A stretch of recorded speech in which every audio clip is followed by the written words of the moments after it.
Hello, I'm Assistant Commonwealth's Attorney Dan Lair, and I'm here once again with the case of the week.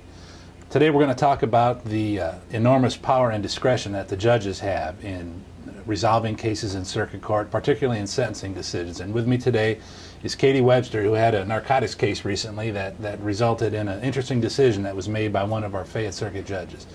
Katie, what was the general nature of the case that you had in circuit court? Well, this was generally a drug deal. The facts occurred back in 2011, September of 2011, and it was a case where there was an informant, and she actually purchased narcotics from the defendant. His name was Thomas Crocket, and it was all recorded on video, and Mr. Crocket identified himself on the video, counted out the pills on the video, and provided them to the informant.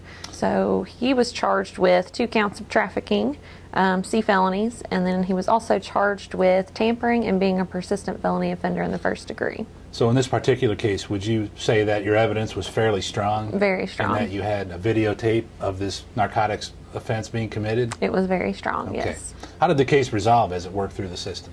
Well, the case proceeded for about a year and a half, and there were actually a couple of co-defendants, and they had already pled and been sentenced by the time that Mr. Crocket made it around to the recent occurrence where he actually decided he wanted a trial.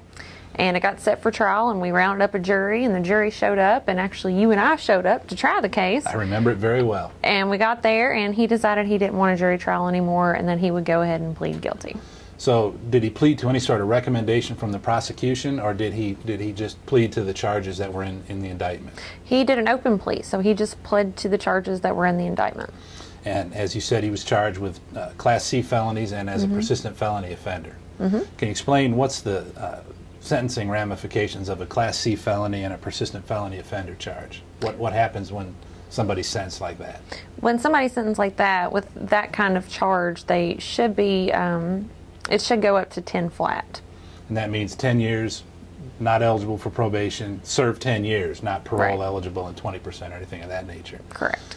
So in this case, what did the judge sentence to this defendant to? The judge sentenced him to 10 years on the first 2 counts of trafficking, and then 3 years enhanced to 10 years by the PFO. However, she did probate that for a period of 5 years, and he was sentenced to serve 12 months in jail. So she used her discretion to enhance the lower charge rather than the Class C narcotics felony, and thus made him eligible for probation. Correct. And if I remember, he walked out of the courtroom before we did on this trial date, where we had rounded up our witnesses and we were ready to go. The county spent probably about $1,000 to call in a jury who was all sitting there. That's right. Well, one thing that is interesting about this case, I did some research on Mr. Crockett's criminal history. When he was sitting in there making his decision to go to trial, he had 8 prior felony convictions. He has been committing felony offenses since 1988. Incidentally, I was still an undergraduate in 1988. I'm not going to ask you how old you were back then. But he began to commit felonies: receiving stolen property, flagrant non-support, narcotics offenses. He escaped from custody once and got 6 years for wanton endangerment in 2006. He's been paroled twice and failed parole both times, returned as a parole violator. He was released from the penitentiary in June of 2011, about 3 months prior to his arrest on the narcotics charge that we're talking about. So he's looking at serving 12 months in the county jail, potentially going to drug court, and being on probation instead of serving 10 years flat.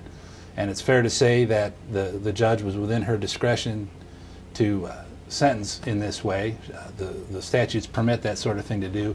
But it's also fair to say that as the prosecutors in this case, who worked very hard to assemble this charge, we're disappointed that this persistent felon is going to be out of jail again, probably by the end of the year.